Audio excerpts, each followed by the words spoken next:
Hey everyone! In today's video, I'll show you how to sell your tickets on Ticketmaster step by step. Whether you can't make it to the event or just want to pass your ticket along, this guide will help you list it quickly and easily. Let's get started. Step 1. Start by heading to Ticketmaster.com or opening the app, then sign into your account. Step 2. Once you're in, go to My Events and find the order for the tickets you want to sell. Step 3. If your tickets are eligible, you'll see a Sell button. Tap that to begin. Step 4. Choose which tickets from the order you'd like to list for sale. Step 5. Next. Follow the on-screen prompts to set your asking price and choose how you'd like to get paid. Step 6. Finally, review the details and post your listing. Your tickets will be available for others to buy directly on Ticketmaster. Bonus tip.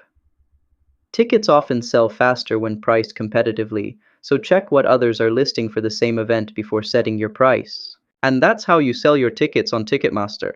If this video helped, don't forget to like and subscribe to How to Tutor for more quick how-to tutorials. See you next time!